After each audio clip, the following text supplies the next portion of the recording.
All right, so we're going to go ahead and begin. Thank you all for coming out this evening for our panel as we look through the ballot issues that are going to be voted on in the next couple weeks. So we have a great panel up here who's ready to tackle these topics. I was talking with someone from out of state this afternoon who's an economist, and she said, do you know Colorado is the only place where you really end up, it's probably not the only place, but one of the only places where you have 14 state things on your ballot that you're trying to figure out in 1 year. She said on average they have like one, and I was like, I did not know that actually. I did not know we had so many things compared to other people. So it's a lot to need to understand, to be informed when voting, and so the purpose of tonight is to primarily deal with those 14 topics, plus there are 4, city ballot questions for those who live in the city, and then we might get around to some time for Q&A. If we do that, it's going to be text questions, and I don't know if the number's up on the screen. It is up on the screen. I don't want to turn all the way around. So it is up on the screen. You can start texting questions. It's really going to be a matter of do we have time at the end to address questions or not. But thank you so much for being here. I'm going to let the panel introduce themselves probably instead of me introducing them because they know themselves better than I do. And so we will start to my left, and then we'll skip me and work down because I've already talked. Thank you, Quinn. My name is Paula McFeeters. I attend this church, and I want to thank everybody for coming out and establishing your First Amendment right to learn more about your government. So thank you for coming out tonight. Hi, my name is Chris Nickel. I attend church here with my wife, Brenda, and was on city council for 2 terms. And I'm not running for anything. I'm just here to participate and help figure out this election. Hi, my name is Kayla Beauvais. I am currently the Chief Trial Deputy at the District Attorney's Office. I am born and raised here in Pueblo, and so I'm here to just help everybody be educated as well. So thank you. And there are several issues on your ballot that are heavily related to criminal justice and what's happening right now. So we're excited to go down the list here. This will be a little bit of a casual forum. We're going to just go through the list you have on your table. We will try to go in that order just so it's helpful. And we will address them one at a time. Some of them we will spend a decent amount of time on, and some of them will go pretty fast. All right. Now, here's how this works. If you have a really strong opinion about one of these topics and you want to give a speech, I invite you to plan an event and invite everybody, and they will come and they will listen to what you have to say.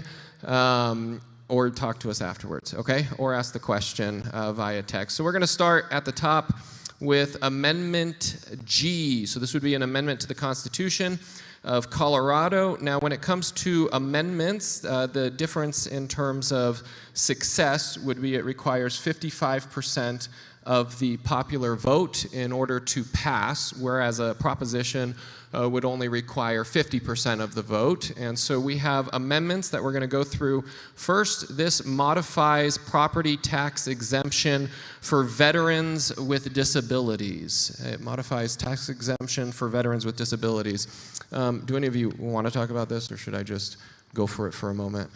Yeah. This is one where we're all really in agreement anyways. We are all in favor of this particular one.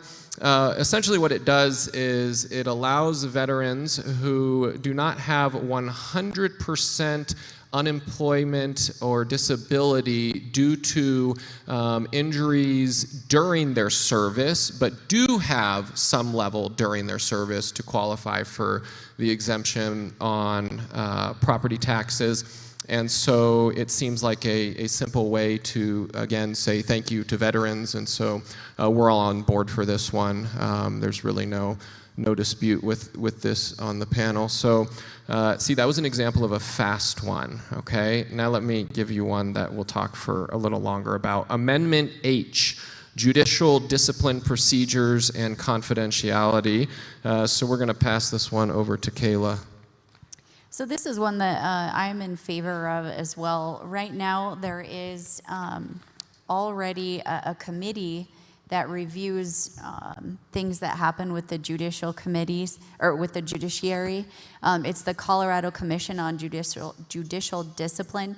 Currently, there's 10 citizens that are already on it, and it's made up of 4 judges who are appointed by the Chief Justice of the Colorado Supreme Court, 2 lawyers appointed by the governor, and then 4 citizens who are non-lawyers, non-judges. They're also appointed by the governor. The way it currently works is that any complaint about any judge would go through this commission. The reason that it's kind of a hot topic is because the Colorado Supreme Court is so heavily involved in it, and they're also the ones appointing some of the commission. Any complaint that is filed through this commission is not made public unless they decide to take action on it. So this Amendment H would change that, and it would change, let me pull it back up on the other slide, sorry. This would create an independent adjudicative board made up of citizens, lawyers, and judges to conduct the judicial misconduct hearings, impose the discipline actions, and then it would also allow for more information to be shared to the public earlier, which is important because right now, even for a lawyer, a non-judge, anything filed against, say, my law license is public and shared with the community right away. For judges, complaints could be made all day long, and if they're thrown out and nothing is found on them, then you guys don't even know about it. We as citizens don't even know about it. So I think the way that they have structured this is a good way to change it to have more clarity for everybody to see. So. All right. Any other panelists want to jump in on that? That's her expertise, though, so we're deferring to her on this one. And we're all voting yes. You certainly can vote however you want, but that's the conclusion in our discussions earlier when we heard her explanation. So we're going to move on to Amendment I, which is a constitutional bail exception for first-degree murder. And I'm actually going to throw it back over to Kayla. This is another one that we're in favor for. This was an unintended thing that happened when the death penalty was taken away in Colorado.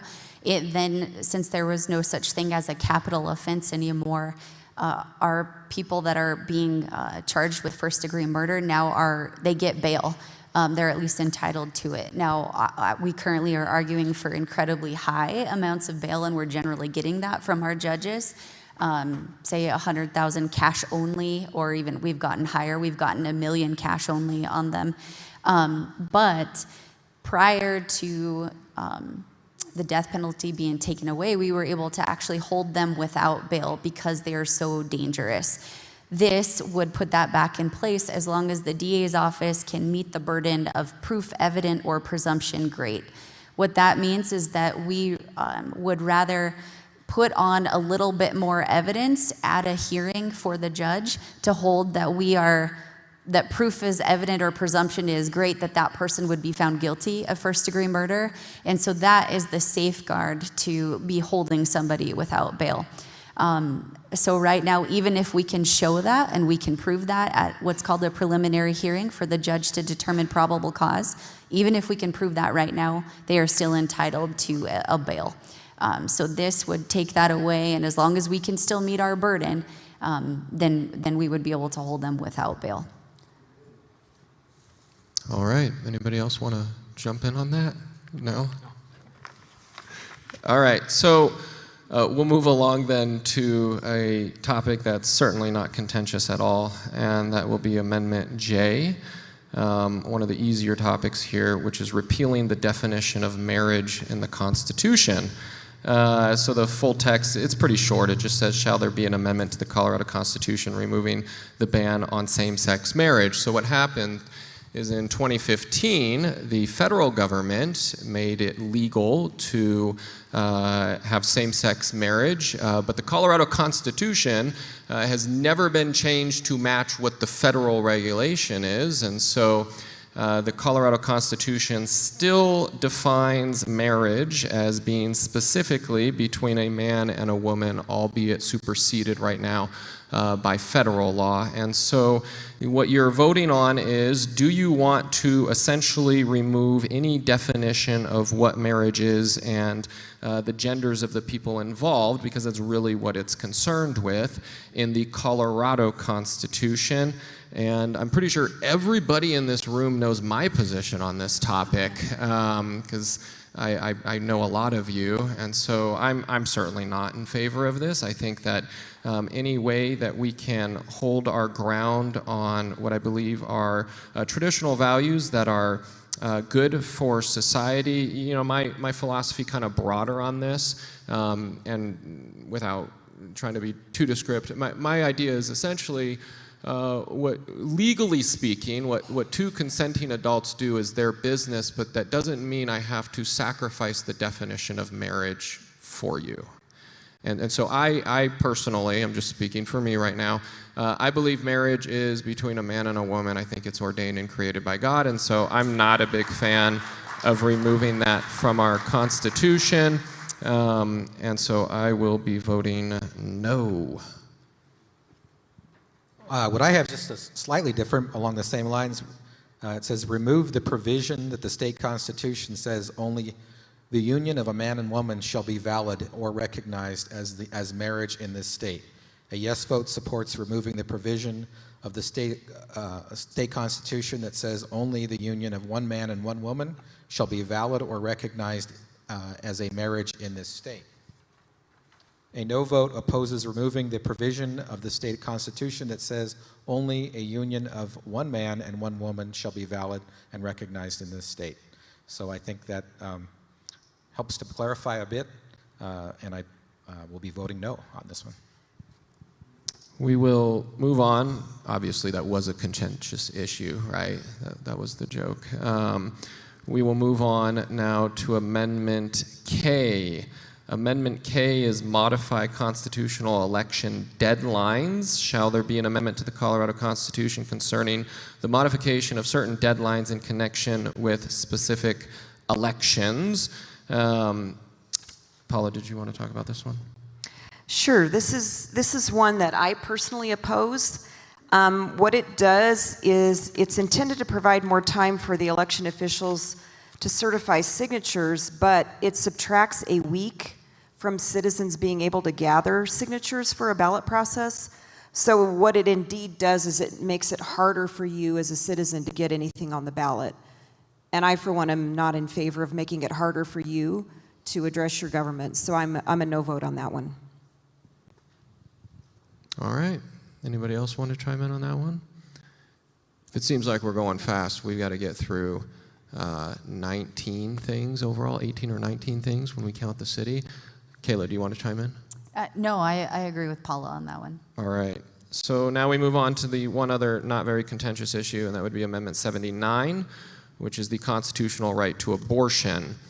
This is what it reads. It's on your table. Shall there be a change to the Colorado Constitution recognizing the right to abortion and in connection therewith prohibiting the state and local government from denying, impeding, or discriminating against the exercise of that right, allowing abortion to be a covered service under health insurance plans for Colorado state and local government employees and for enrollees in state and local government insurance programs? So there really are several parts to this that are important.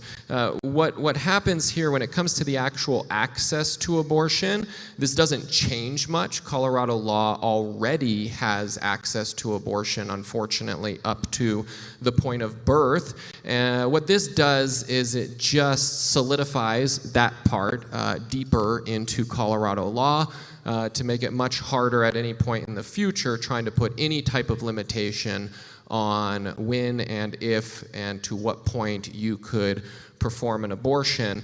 But that's not the only part to this. This also repeals the former regulation that prevented taxpayer money from going to fund abortions. And so what would happen now is you have insurance for Colorado employees, and then you have the programs that are funded by, so Medicaid, for example, would now pay for abortions if this passes, which means we would now have tax-funded abortion in Colorado, which is something we have not had yet. So that would be the major change if you were to vote yes for this. This is, thankfully, well, it's a pro and a con.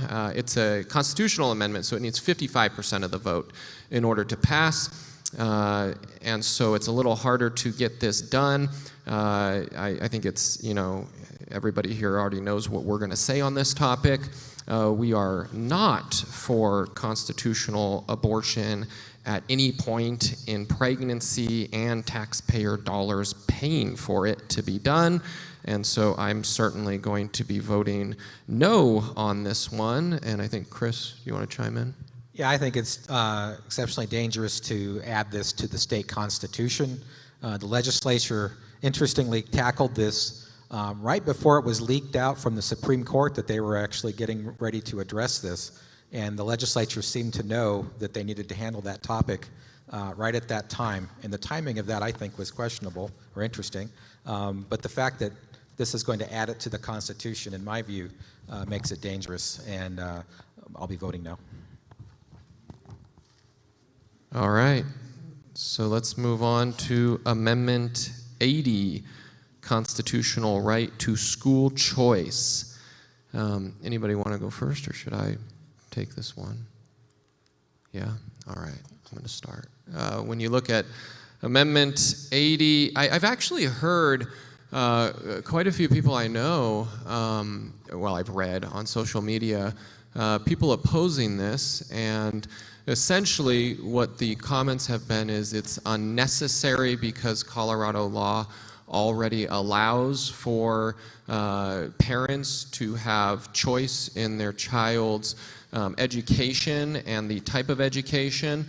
So let me read it real quick. Shall there be an amendment to the Colorado Constitution establishing the right to school choice for children in kindergarten through 12th grade, and in connection therewith declaring that school choice includes neighborhood, charter, and private schools, homeschooling, open enrollment options, and future innovations in education, which is a way of saying everything that we know of, right?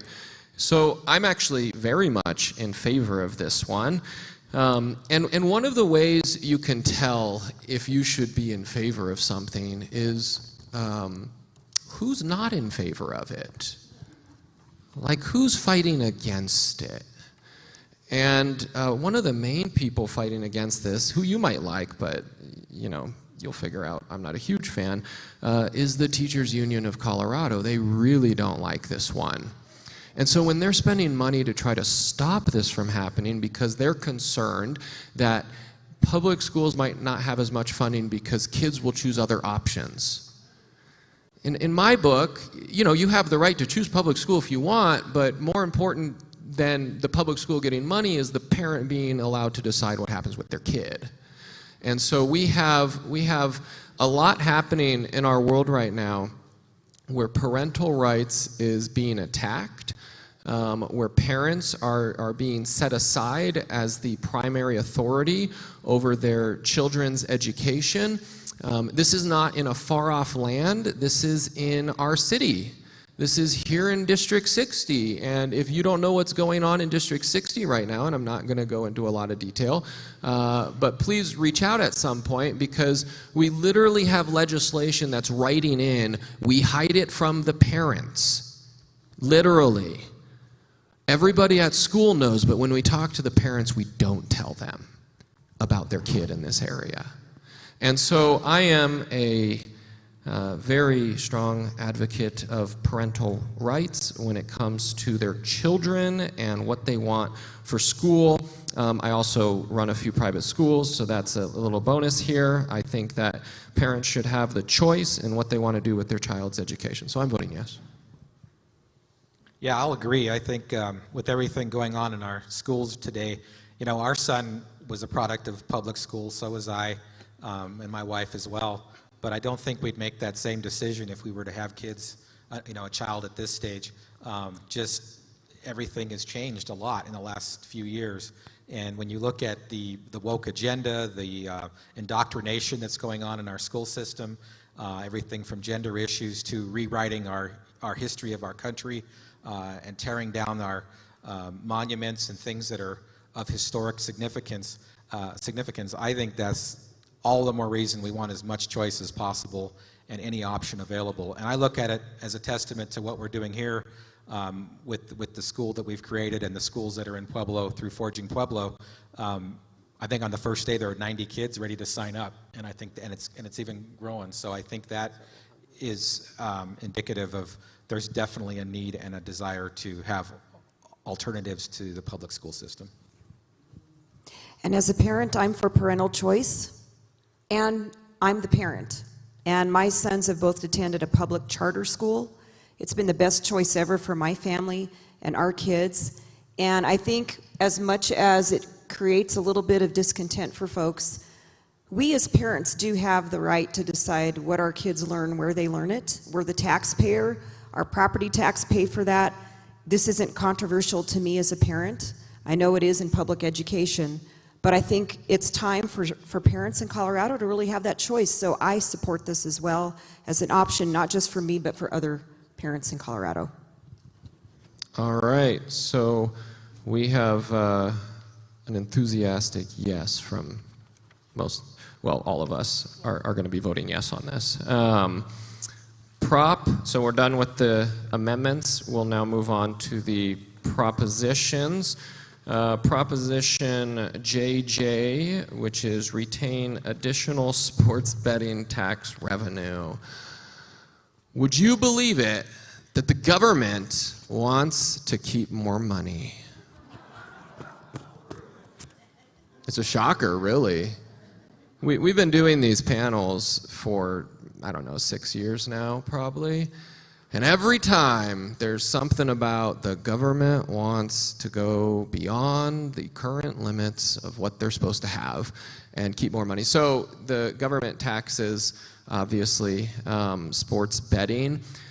But what happened when we passed this tax, it limited how much, and I don't have it right in front of me, someone else might, I think it's like $25 to $30 million, is what the government, the state could keep of the tax, and then everything else goes back to us, right? Remember last year when you got a check and you were like, wait a minute, it's not my refund yet, what is this? And it was Tabor, right? It was the money the government owed you because they taxed too much. And so what this does is this lets the government keep the extra money. It lets the government keep beyond what they said they wanted. Now, that doesn't mean it's always wrong. Obviously, the government has to have money to do things, but it's just a matter of what your philosophy is behind where the government's at right now. And other people might comment in a second. I'm a fiscal conservative, and I believe the state has a lot of money, and they don't really need more money right now. They just need to spend their money wiser. And so I believe money goes back to people, and people spend it better than the government usually. Yeah. Anyone else want to chime in? Yeah, I support this. I think that I'm against. I want us to return the money back to the people, but I'm concerned because there always seems like something that they're trying to come to us with, where they want to keep the funds instead of refunding refunds to the people, or in this case to industry. But I strongly believe that that thanks to Tabor, they have to ask this question, and before that they didn't have to. So I think Tabor's made the difference in being able to make sure that the citizens get to vote on things like whether they're going to refund taxes or not. So that was my justification. All right. Anybody else want to talk? I think we're all a fan of the government not taking our money. Oppose it. Oppose. No. So if you vote yes, the government keeps more money. If you vote no, you get the money. Here's a good comment that'll help. I loved what I loved this comment. Sports betting is stupid. With that said, the state will never spend money as well as its citizens can. Return the excessive tax revenue to the people. Oppose it. Yeah. So we're all opposing because the state's not great at spending money, and No. we like money, I guess, is part of the equation, right? All right. Proposition KK. Kayla, do you want to start this one off? This one is a no for me. I don't think that we need to be imposing more taxes on people just trying to exercise their Second Amendment right. They try to throw in information here that all of this extra tax will go to school safety and gun violence and domestic violence victims, things like that. Some of that is already taken care of, and it's covered in the tax that's there. So I think that this one, if it's passed, just, again, makes it harder for people to exercise their Second Amendment right. So this is a no for me. And I concur with you, Kayla. I also oppose this tax as a firearm owner. Yes, I own a handgun for my own safety, and I have to buy my own ammunition. The one thing that you need to understand is there are no taxes on our First Amendment rights, so there shouldn't be any taxes on citizens seeking to exercise their Second Amendment rights either. Yeah. Pretty sure we're all on the same page here. Yeah, I just think that ammunition and the cost of owning a firearm are already expensive, and I want the right to be able to defend my family, and I want to be able to have ammunition to go, do target practice or do shooting sports, and hunting. And I just don't want them to keep raising the tax on that. So I'm opposed. All right. So if you like guns and you don't like the government taxing people more, it would be a no vote. All right. Prop 127, prohibit bobcat, lynx, and mountain lion hunting. Chris? Well, this one I'm voting no on. Our family has been in the ranching business for about 60 years now, and I believe that we have a right to protect our property. Now, this does have a provision if something's going after livestock, but my concern is they've already regulated this with Department of Wildlife rules where you can get a mountain lion tag, and I don't believe there's that many people hunting mountain lions in this state that it's going to make a difference. But I think this is another thing where you've got people who feel a certain way about animals, or it's more of a way that they feel. And what you're going to see here are people in the population centers in the cities dictating to people in rural Colorado how to live their lives, basically. They did this with the wolf issue when they reintroduced wolves back into the wild. I didn't agree with that either, and I always felt that had they reintroduced wolves into downtown Denver or Highlands Ranch, that might have gone differently when they voted for that. So, but for those reasons, I think we have to stand up for rural Coloradoans and keep the process we have through the Division of Wildlife. I'm voting no. And just to clarify, lynx are already unable to be hunted. They're an endangered species for the state and federally. And so it's really just bobcats and mountain lions. I happen to live, I'm not going to tell you where, but I happen to live somewhere that it's a large ranch association. And it's the drop location in the ranch for all mountain lions found in the city of Pueblo, because they're doing a study on how they readapt. And it was a 5-year study that they lost track of, so they had to renew it for another 5 years, which isn't nice for us out there. We've had people on our property see mountain lions, but we haven't had any attacks at this time. Our neighbors have had attacks on their dogs, mostly, is what ends up happening. Right now, I think it's 19% of the people who get tags for mountain lions actually get a mountain lion. It's a couple hundred a year. It's a pretty steady population right now in Colorado. Really what this comes down to, for the most part, is, how much do you like PETA, okay? That's really kind of the main motivation for a lot of people. The mountain lion population is stable. I actually don't think doing this would raise it a whole lot, but it would raise it some, and then you have more that you have to deal with at that point. And so I'm also, I mean, at this point, I have been researching the other side a lot and listening to all of their arguments and presentations from them to decide if they have anything convincing. And there are some interesting arguments. I'm still a no at this point. I was just going to add, we also hunt deer on our ranch, and a single mountain lion actually kills quite a few deer in its area where it hunts in its zone of hunting. And if it goes unchecked and there's nobody hunting mountain lions, I believe it'll affect negatively it'll decrease the deer population. So if you're a deer hunter and you like seeing deer, I think this will affect it, in my view. All right. So with that, Kayla shoots mountain lions. I'm kidding. I'm kidding. She doesn't. She doesn't. I might have to shoot a mountain lion at some point in the future. See, the problem is it's already hard to defend your crops, like your animals. I'm not going to say too much about that, actually. All right, let's move on. Proposition 128. Back in the wheelhouse of Kayla over here, parole eligibility for crimes of violence. You want to explain and tell us where you're at? Yeah, so on this crimes of violence, right now the statute has a list of enumerated crimes that a person, if they're convicted, they have to serve 75% of their sentence before they're eligible for parole. They also get earned time that goes toward that. And so a lot of times we're seeing very violent offenders that are coming out long before their sentence that they actually received in court. So this one I'm going to vote yes on because this raises it to at least 85% that they have to serve before they go before the parole board.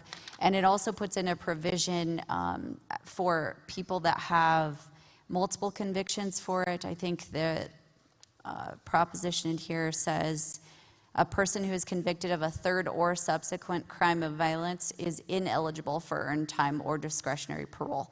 So that means they have to serve their entire sentence before the person is released on mandatory parole. So that's huge because obviously if someone has a third or subsequent crime of violence, they are a very violent person and they haven't learned their lesson in prison already.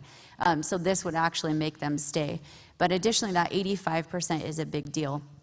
If you look at the officer-involved shootings that we have, are really violent offenders, there is a high majority of them that are out on some type of release, whether it's parole or probation on bond, something like that. So if we can keep those very violent offenders put away, it'll keep our streets safer. So this one is a yes for me. All right. And we're all on the same page. Yes for that one. So we'll move on to Proposition 129, which we should admit right up front is probably the one that we know the least about. At least I know the least about. However, I did talk to some people about this. So this is establishing veterinary professional associates. And instead of reading the entire text, it basically creates the equivalent of a physician assistant, like a PA in the vet world. That's what it's doing. Does anybody want to comment on this before I start? I'm probably not of the same opinion as you on this one. That's okay. I don't Do have you a very hate me firm for it? opinion. We can never speak again, but thank So you. I will say on this one that I support it because if any of you have tried to take your dog or your cat in to get care, there is a lack of veterinary care. And what this does is allow a master's level person to get the training they need to care for your animals. So there's two sides of the coin, and I'm sure you'll give the other side. Veterinarians do not support this because they say it will be more costly. But I'm a pet lover, and I just think we have a huge need in our community with just the types of things that we need our pets to be handled with. If you see the stray population, you see all the overpopulation of our animals, we have more need for spay and neuter clinics, and we do not have enough veterinary care. So I support this as a person that loves dogs and animals and wants to help that problem. However, there is a flip side to it, and I agree, and you'll share the other side. I don't have a really committed position here, but I will I'm share the pretty other committed. side. Yes. the other side, look, this is the extent of what I know. I know several people who are vets and work in clinics, and they said at the end of the day, this will make it more expensive for you to go to the vet. Because what's actually necessary is they need technicians to be able to do a lot of the things that they're trying to assign to this master level PA equivalent. And so it is going to be the more expensive potential solution to a problem. And so your bill ends up being higher with this particular one, is what I'm told. So that's the other perspective.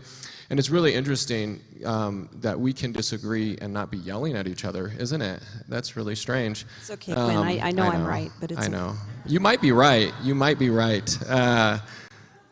Look, obviously, I am not What a is that? veterinary What's that expert famous Ronald either. Reagan quote? We can agree on 80% of the things, and you're my friend, and not my 20% enemy, right? And we're at like 83, so we're Yeah. good. So No. we don't always have to be enemies if we disagree. That's right. I thought you were going for the quote when the balloon popped. Do you remember that one? No. Where Reagan, after the assassination attempt, he's standing in a rally and a balloon pops and he looks and he says, "Missed me." It's a real clip. You should look it up if you haven't seen it. It's hysterical. All right. Anybody else like strong veterinary opinions? I think I actually have the most dogs of anybody on stage, though. I think that's probably fair. My only concern on this one was, right now, vets go to a whole lot of training, medical training for all these different species they have to be familiar with, and so I'm concerned that you might get to see somebody who's had less training and less knowledge about something your animal's dealing with, and you're going to get, the potential for some kind of malpractice situation may arise. And so, I love my dogs, and I want them to see the most qualified vet possible. If they're just doing spay and neuter actions and things like that, then I could see the point there, because we do have too many animals running around that are not. But if it deals with other types of more specialized concerns medically, I want my dog to see the best myself. So that's my thought on it. I don't have a super strong opinion on this one. Right now, we have children that are 8, 5, and 3, so we have goldfish. So we That's don't have cheaper. any dogs right now. I don't even know how many dogs. I have 12 dogs right now. Well, we had a litter, so we're trying to get rid of some of them, yes. We'll end up with 5 dogs at the end. 8 goats, and I don't know, there's some cats running around somewhere, so. You have a complete Noah's Ark going on there, Yeah, Quinn. yeah, we're getting ready. All right, so vote as you will on that topic, well, and on all the topics. That's one of probably the only one here, actually, where we're just really not quite sure exactly. So vote yes if you want to. Prop 130, this one we have more of an opinion on. Funding for law enforcement. Paula? Well, I will say I wasn't sure about this one until I read into it, but what it does is it forces the state government to set aside revenue to fund post-certified officers, not what do you call it? What some grants have done lately, they'll put people on the street to talk to people that are breaking the law. This is actually funding uniformed officers in your community, and it forces the state budget to fund it.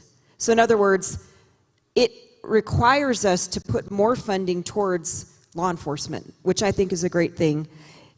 It's not a tax increase. Instead, the funds will help officers, first responders, and their families. If anyone is killed in action, it's $1 million to the family off the top. Okay? Proposition 130 is needed in our state, especially because of the horrible, horrible law enforcement bills that were passed in the last 4 or 5 years, okay? The bills that have taken away qualified immunity and all those things have made law enforcement a dangerous profession for our law enforcement officers.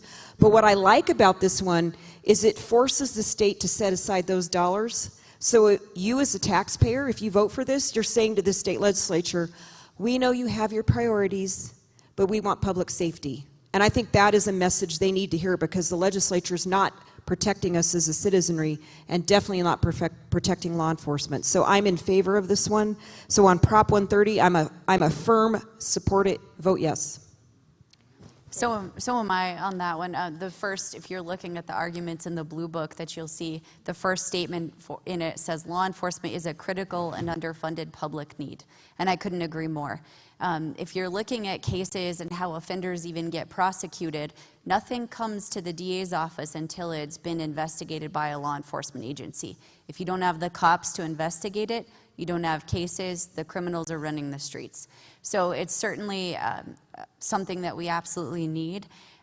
Additionally, this talks about how it would be used, and it would be for increasing pay for officers, which would obviously make the job more attractive than it is, provide for hiring, recruitment, and retention bonuses, a one-time thing, and it establishes the death benefits, and also provides ongoing training to new and veteran officers. So I think these are all very important aspects to help attract people to the career, and we certainly need more law enforcement officers. I know that the police department is down 43 officers right now. The sheriff department is also down several. I'm not sure on the exact number on the deputies, but I know it's quite a bit. And the same thing, what Paula is talking about, the legislation that passed that hurt law enforcement, it in turn also hurt district attorneys.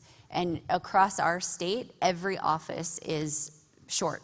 And it is tied to this, essentially, the law enforcement. Law enforcement was attacked in general. DAs are part of law enforcement, and we're seeing the dangerous things that came out of that legislation as well. So I can tell you that the DA's office right now, we have 26 FTEs, and we currently only have 17 attorneys. And that's for the entire county of Pueblo prosecuting these crimes. And then there's only 14 of us in the actual courtroom. This funding doesn't go specifically to district attorneys, but I'm just explaining how it's a trickle effect, right? We need law enforcement to help have good cases, to be prosecuted, and to keep our community safe. So this is also a yes for me. One thing I wanted to add real quick on that, Kayla.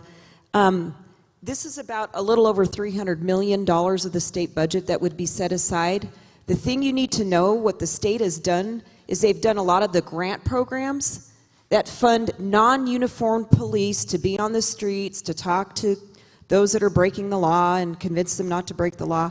We're taking those funds away from those programs and diverting them back to strictly law enforcement funded programs. So the police department, the sheriff's department, the state has really been good at diverting funding to programs that don't work, and this is basically forcing it back to solving the problem. So I just want to clarify that. It's a lot of money, it's over $300 million, but it allows our police department and our sheriff's department to apply for those grants and get that funding for uniformed officers. And I want to clarify that. People in uniform being trained and getting those services. Very, very important distinction, and the JBC cannot spend that money anywhere else if we tell them it must go to law enforcement. So that's why I support it. One thing I would add that I'm just reading here on the specific type of training, it speaks that it's going to be training for the use of force. So when an officer can use force and when they can't. So I think that's pretty important. I think that definitely the officers want to make sure they're doing things within the law, and us as citizens want to make sure that they understand when that use of force can be used and it's used properly. So I think that's good. Yeah, and most importantly, you're not being taxed more. You're just telling the government, prioritize your spending, put this to law enforcement, and figure out the rest. And so it essentially just forces them to make this a large budget item when they otherwise probably won't do that. So we'll move on now. Proposition 131, this is the establishment of an all-candidate primary and ranked choice voting. Paula. If you can't see me shaking my head no, I'm a hard no on this one. Ranked choice voting sounds so good. Have you seen the commercials? Oh, Colorado, you'll get rid of the two-party system and everything will be wonderful and the sky will open with sunlight and it'll be amazing.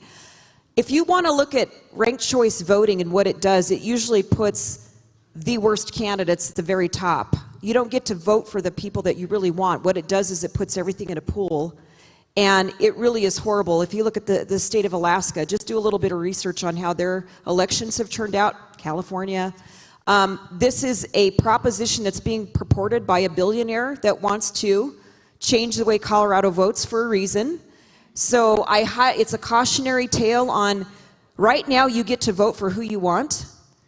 When ranked choice voting comes in, you'll get to vote for who you think you want, but in the end, it'll be a percentage vote that puts in somebody you didn't vote for. So I really caution you not to fall for the commercials that are very misleading. I was really, when I saw the first ad, I couldn't believe how dishonest it is. But ranked choice voting is nothing more than taking away your right to vote and giving a billionaire the right to come in and just put his candidate in there, and good luck to you, because you'll never get your elections back, Colorado, ever. If this passes, this is the scariest one on the list. You need to talk to your friends about it. If this passes, we will never have control of our elections in Colorado ever again. And I know it's already tough as it is, but this just makes it that much harder. If this were to pass, I don't know how we'll ever have choices. Yeah, and there's so many ways that you can be confused in this process, and I was looking at some of the data from where they do this, and to put it simply, essentially you have any number of people in the primary who petition on, and then you vote for who you want in the primary, and that creates the 4 candidates in the general election that are nonpartisan, and then you rank them: first option, second option, third option, fourth option. But right there, actually, it turns out like 1/3 forget to just put the ranks, and their votes are thrown out at that point. There are so many ways that it can go wrong. Plus, it would only apply to statewide elections, not to local issues. And so in the same election, you'll have 2 different ballots, one that is the traditional way and one that is the ranked way, and you have to vote depending on the level of the election. You're voting ranked on one and you're voting traditional on the other. It's very confusing. It doesn't get the results that you might hope for if you're looking at this. I agree with Paula, like at first you're like, oh, that's interesting, and then you look at it and you're like, but not that interesting, right? But we don't want that because it has a lot of problems with it. Chris? Well, I would add, as a technology person, this is heavily dependent on the computer doing the math to basically have the election within the computer as to ranking these different candidates. That's concerning to me because we don't get to see the proprietary software and what's in it behind the scenes running on these voting systems. And so that's kind of scary because we don't know how this computer code is working to arrive at that ranking and how it's going to decide who won the race in the ranked choice mathematics that happens. So the other thing I noticed on city council when I was on there, we had repeated times where people came before us from different groups in support of ranked choice voting. Not once was it ever a conservative group that came before us that was in favor of it. It was always a liberal group that wanted to see us make this change, particularly for the city and the way the mayor's race is run, because we had 16 candidates the first time, 9 candidates the next time, and they're continually trying to make the case that this would make that so much simpler. But I'm opposed to it. I think it's pretty scary. I'm opposed to it as well for all of those same reasons. And when you can, I agree, I've seen some of those commercials too, and it does look appealing. But when you read about it, I do think that this is one of the ones in the Blue Book when it's describing how it works. And you look at votes being eliminated and then counted for the next highest level, it really just, it takes away your vote. So this one is a no. All right, and with that, we enter our speed round through the city issues, and then I will start with some questions. Please understand, the way I am filtering questions tonight will be relevant to the topic. If you are trying to ask a question to Paula or Kayla about their candidacy, because Paula's running for commissioner, Kayla's running for district attorney, that's not the purpose of this forum. We will have more where that is the purpose. And so you can learn about them as they talk about these things, but if you want directed questions to try to get answers to unrelated topics, they will not be prioritized. We'll be prioritizing questions about the issues that this panel is meant to address. All right. Okay, city issues. City ballot question 2A is a charter amendment. So we're changing the city charter of the City of Pueblo, dealing with municipal court maximum fines. Shall the sections 3.5 and 5.2 of the city charter be amended to update the charter to allow basically city fines to match the revised statutes of Colorado revised statutes.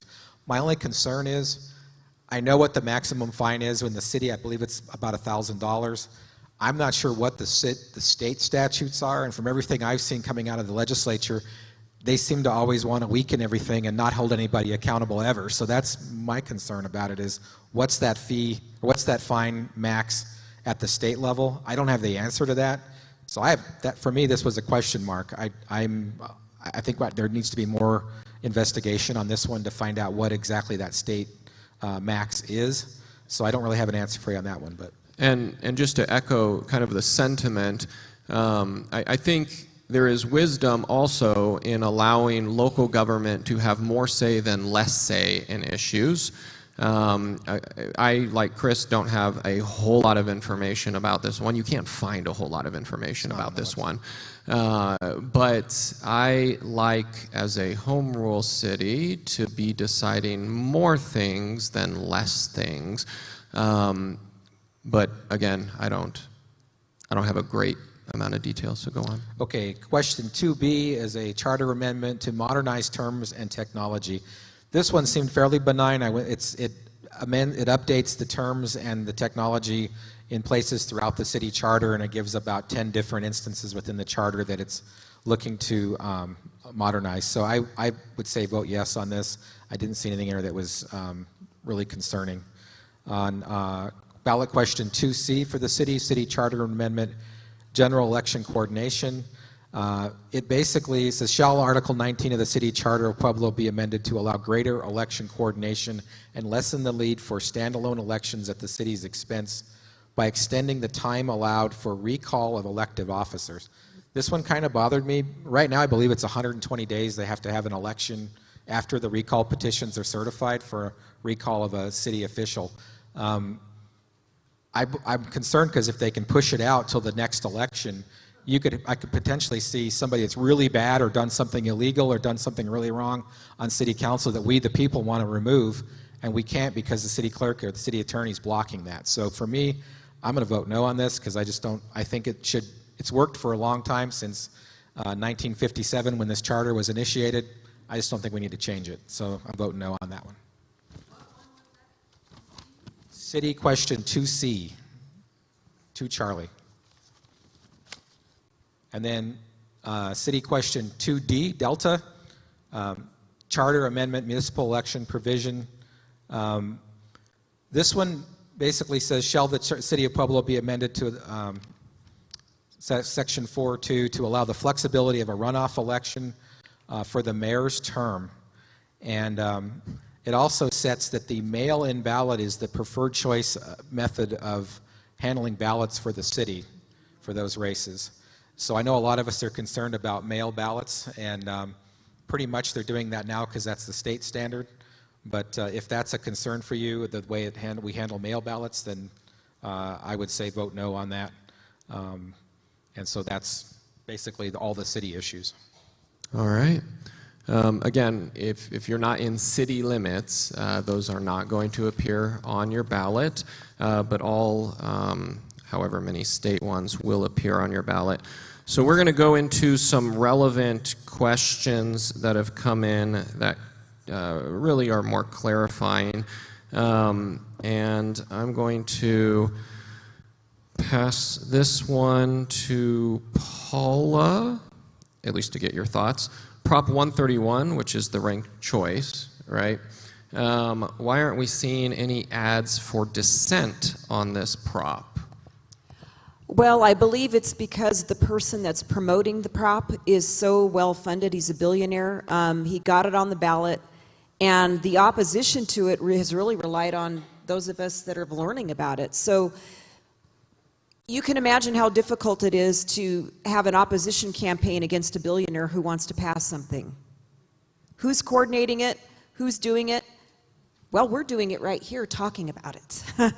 This is going to be something that's really difficult when you have, and I would encourage each one of you, when you're looking at these propositions and ballot measures, find out who's behind them, because then you can usually figure out, well, if they're supporting that, who's the opposition? Well, in this case, the opposition is just the people of Colorado going, well, who's going to handle this? Who's going to do this?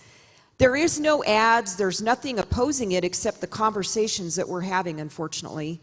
But the television ads, the print ads, that's all being self-funded by this, and I can't remember the guy's name, but he's a billionaire.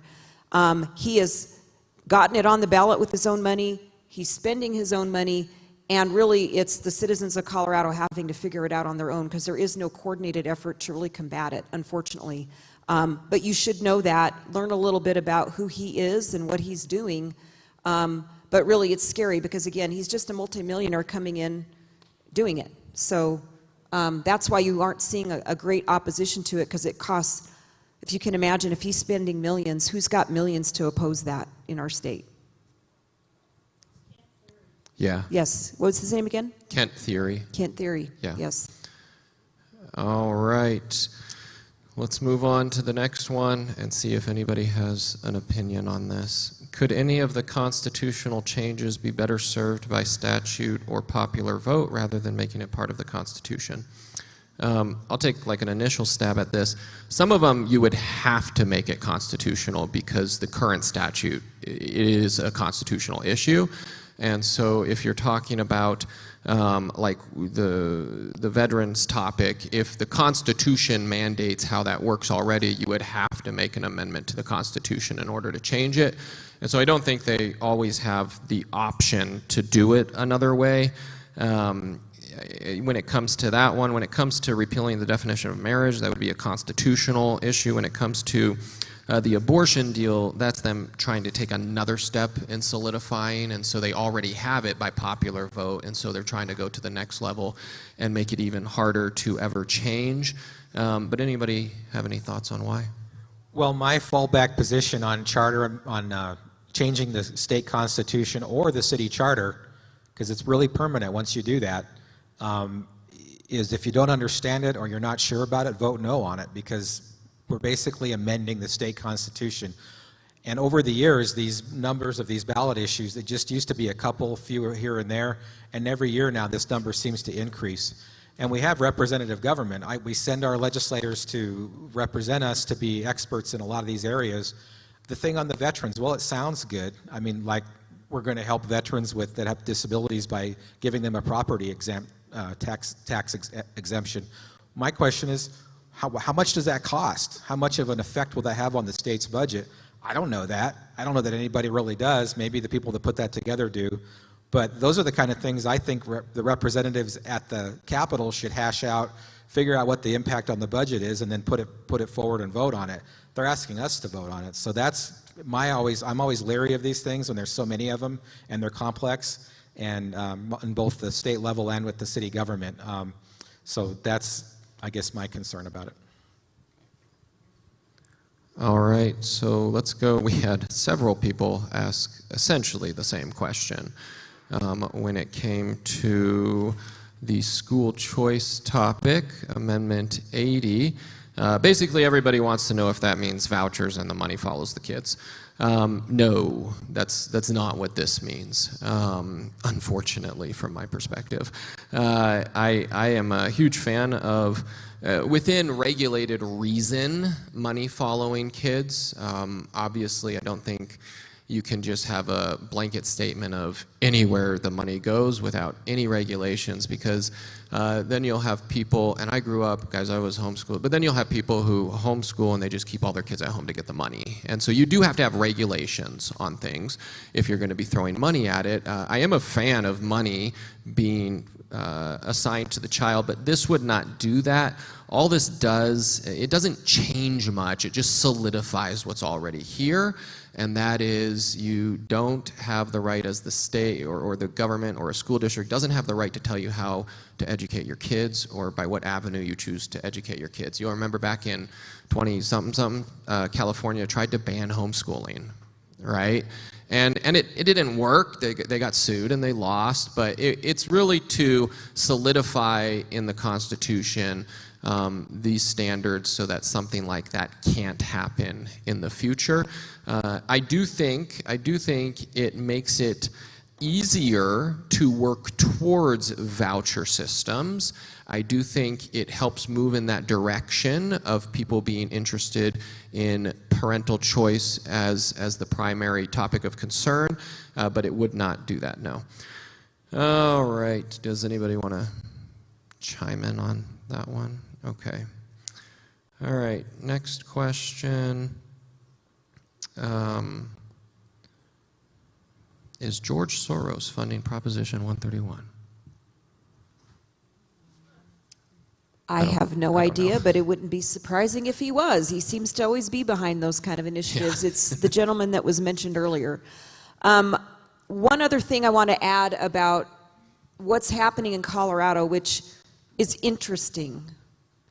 The state of Colorado, Boulder and Denver pretty much dictate how we live everywhere else, if you've all noticed that. The state legislature decides for us a lot of the things that we have to live with. I think what you're seeing, and I wanted to make a comment about the difference between amendments and propositions. Amendments amend the Constitution. Propositions do something the legislature's not doing or trying to counter something the legislature's doing.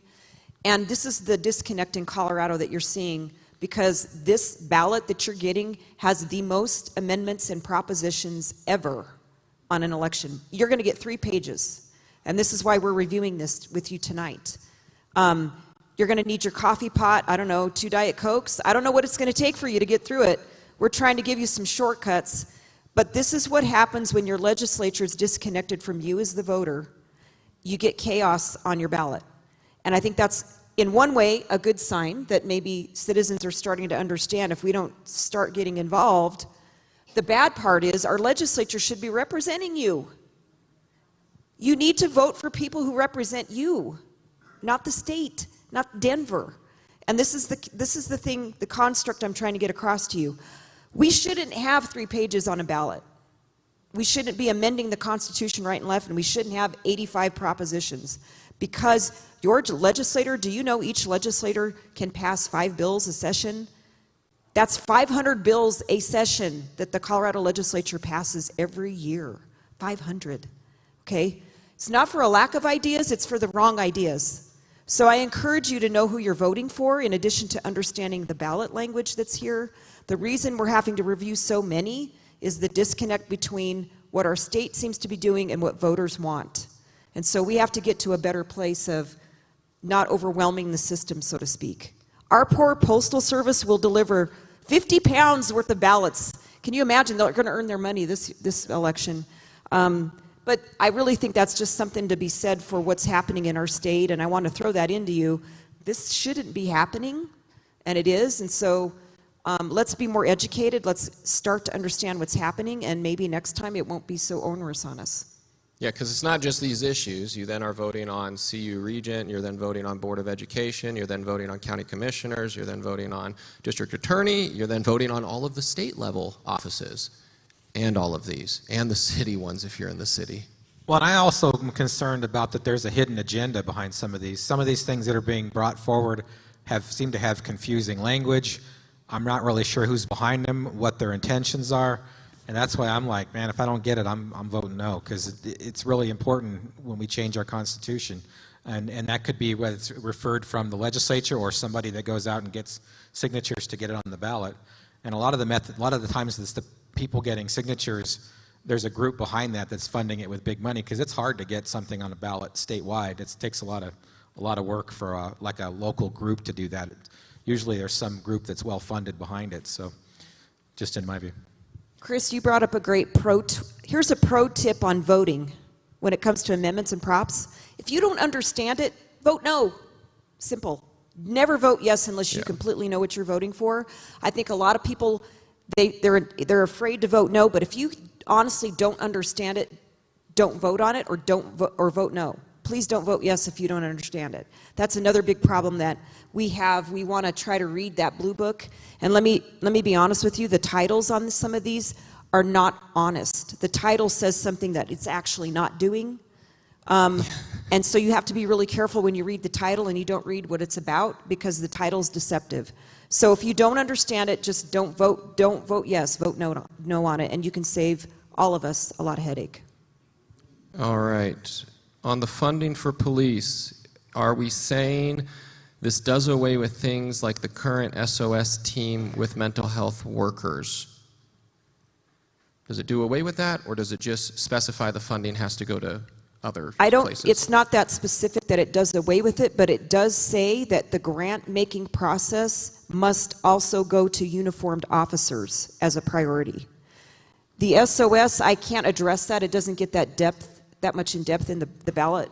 But I do think what the state of Colorado's done is they've diverted money away from uniformed officers, and this is an effort to get it back to that. There will still be grants available for those other things, but the majority of the money goes to agencies that actually have uniformed officers, and I think that's what we need to do personally. We need to get back to the basics of protecting you, the citizen, and if our legislature won't do it, then this will. And I can't emphasize enough how much I support it, because it ties the hands of our legislators from spending money on things you don't care about and spending it on the things we need them to spend it on. Public safety is number one. That's why they collect your tax money. They collect it to keep you safe, and they've been ignoring that one responsibility for too long. So just be mindful of that. There are other things we could do, obviously. And Kayla, you might know something about those other programs. I don't know what an SOS person does, but it's a social work concept, I guess. Yeah, and I was trying to look back through the language of it. I don't see where it's removing any of those benefits. It just directs that the legislature has to increase the funding by $350 million to go directly for recruitment, retention, and then the death benefit for families. So I don't see anything in here that it removes any type of other programs that are there. And it also still talks about how those grants are still available. It's not taking away those grants either. Yeah, it's establishing more money, not taking away existing money. All right, we have a great comment on Facebook that we're going to bring out. It says, "Keep your religion out of government, you fascists." It has no place, fascist, and then there's some emojis, has no place in modern society. Whew. You want to talk? Well, as a student of the Constitution and of history of our country, this is why education needs some help, okay? There's a little bit of misunderstanding about what the First Amendment and the separation of church and state means. And let me give you a little bit of background. That comment, the separation of church and state, was Thomas Jefferson's letter to the Danbury Baptists when there was a controversy over, at that time, a religion being picked for our country. And Jefferson said, that is not the government's job to pick what religious faith you will have. And he wrote the letter to the Danbury Baptists and said, there should be a separation between church and state. The government cannot pick what faith you practice, nor can the government prohibit you from practicing your faith. This comment, the separation of church and state, has been used to call us fascists because we practice a faith. But I will remind, dear Facebook watcher, that the First Amendment protects our right to having the government not pick our faith, number one, or two, prohibit us from practicing it. Okay? So, while I know you might be offended that we're having this conversation as people of faith, we also have a right to be and have a seat at the table in deciding what happens in our government. Thank you. I will no longer be bullied by people who want to call me a fascist for simply being a Christian. Because I want to make this very, very clear. As a person of faith, I respect all faiths. If you're Jewish, if you're a Hindu, if you're a Muslim, I respect your faith, just like I respect mine. I'm not going to say you can't run for office or be an elected official just because you're different than me. And may I remind you, dear Facebook watcher, back in 1960, there was this president that ran that was Catholic. His name was JFK. Do you remember him, anybody? It was way before my time. But JFK was questioned that he would, if he was elected as a Catholic, the Pope would tell him what to do. And there were people deathly afraid of him being elected for that reason. Do you realize that was religious discrimination against JFK? And luckily, the people of the United States voted for him, and he was elected. And I could go back in history. Franklin Delano Roosevelt prayed during the D-Day landing on the radio for the protection of our armed forces. Can you imagine our president praying on the radio today, how much flack that would create? This is how far we've come from our history. And no, dear Facebook watcher, I will not apologize for being a person of faith and having a seat at the table, because we all can be engaged and respect you for not having faith. You do you, we'll do us. That's America. That's the First Amendment. Thanks for watching. Yeah. All right. Now I'm in trouble. Thanks, Quinn. No. That was good. See, that's part of the 80+% we agree on. All right. I think the only thing we're going to do now, that was all the questions that I have that weren't just comments or were unrelated to the actual topic for tonight. What we're going to do now is we're going to quickly just run through them again with a quick, anybody can say what your opinion is if you want to, but where we're at for people who are now wondering, wait a minute, what did they say about that topic? Okay? Obviously, like Paula just said, you have the right to vote however you want, but we're just sharing our perspectives on this topic. Amendment G, Veterans with Disability and Tax Exemptions. At this point, I am pro Amendment G. I'm sure I'll look it up more. Yeah, all right. Voting yes. We can just move on then, right? Y'all just have to start talking if you want to talk, because I'm looking down. Amendment H, Judicial Discipline, Procedures, and Confidentiality. Yes. Right? We were yes? Yes. Amendment I, Constitutional Bail Exception for First-Degree Murder. Yes. Yes. Yes. Amendment J, repealing the definition of marriage. Oh, yeah, the non-controversial one. I was a yes, and I gave you my reason why. I am a yes. Amendment K. You're You're a opposed. no. Oh, I'm a no. I'm a no. Phew. That was a test, and you passed, okay? Good job.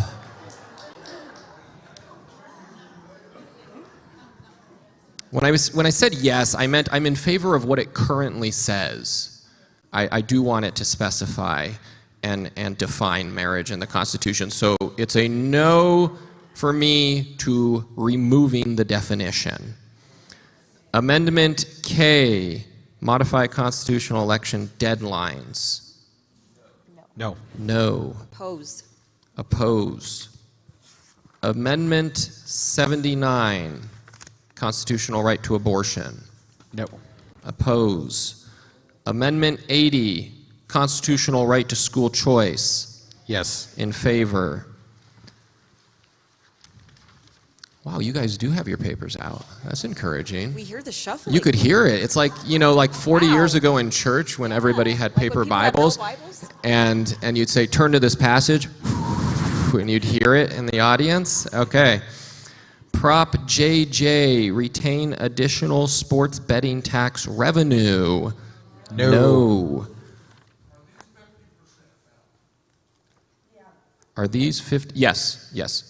It's only the amendments that need 55%. Yeah. Proposition KK, firearms and ammunition excise tax. No. No.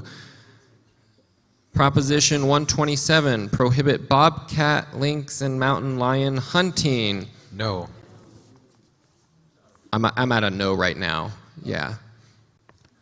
Proposition 128, parole eligibility for crimes of violence.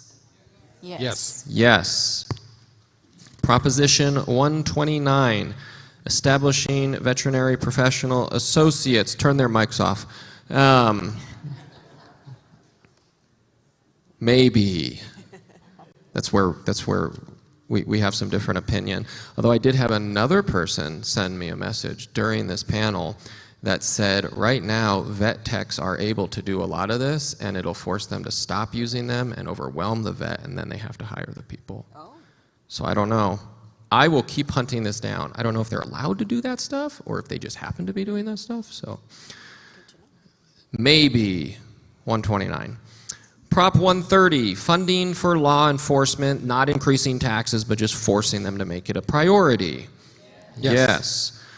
Prop 131, ranked choice voting. Opposed. No. It's a no.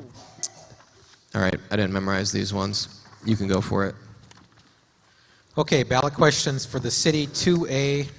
This was the one we had some questions on as far as if the changing the maximum imposed Oh, they did tell fine. me. Somebody did text me that. They said it's $2,500 at the state right now. Okay, so it's 2,500. I think it's like 1,000 at the city. So I would be in favor of that. Then yes, we If should it's be able to- increasing. Yeah, increasing. Yeah. it. Okay. So in my view, that would be a yes. City of Pueblo ballot question 2B. Let's see, modernizing terms of technology in the city charter. That was a yes. Yes. And then city question 2C,